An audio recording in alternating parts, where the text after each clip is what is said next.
everyone. I apologize about my camera. It's really blurry. It's happening on here on Snapchat. I don't know what's wrong with it. So I apologize for that.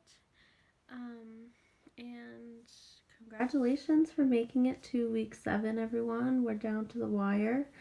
I know that I have a ton more paperwork and things to do, so I will definitely be busy in the next week and a half. So tonight I wanted to talk about self-disclosure.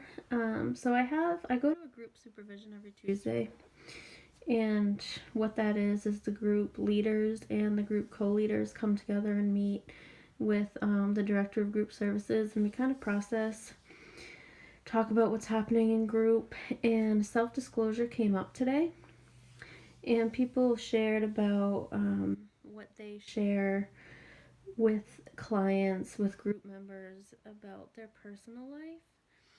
So it was interesting to hear some clinicians will share things that don't really that aren't as important as other things. So they might not share how much money they make, but they'll share their favorite color. Other clinicians kind of challenge them and say, why do you need to know this about me? Um, what would it do if you knew this or didn't know? Or you can make assumptions about me and you could assume that they're correct or you can assume they're not. But it's really up to them. My philosophy is that I always challenge them and I always say, why do you want to know that about me? What makes you curious about that? Or what do you think the answer to that question is? So it was interesting to hear how people handle it. Other people kind of uh, deflect the questions. And then today, during the group I do after school, the after school program for kids with DCF involvement.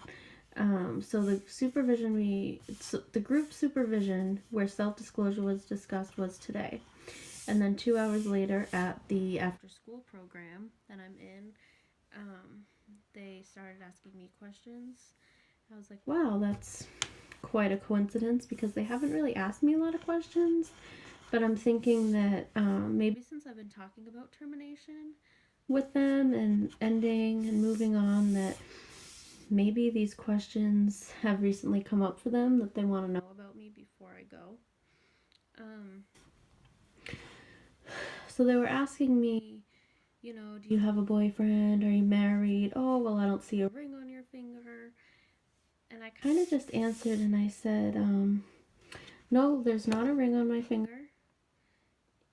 You're right about that observation. But also I said, why are you interested to know if I have a boyfriend? And my response was, because we're teenagers. Which I get, they're like 14, 15 years old. So it is the age where they talk a lot about that kind of stuff. And I just said, it doesn't really make a difference if I did or if I didn't. Either way, it doesn't make a difference to our relationship, the work that we do here. And I don't ask them if they have boyfriends. So I think it's just about answering what you're comfortable with, but if it doesn't benefit the process, I would share. If I had a client with severe anxiety, I might self-disclose that,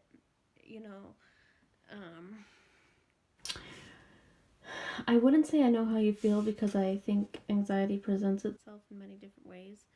But that would be a point where to connect more with them, I might say that I also identify with having anxiety, but I wouldn't go a lot further because we're there to talk about clients, not about ourselves. But I know there's many differences and beliefs about this, so I just want to know how you deal with self-closure, what you do when they ask you questions that are uncomfortable, questions that you don't want to answer. Yeah, so that's my question for you guys. Have a great week.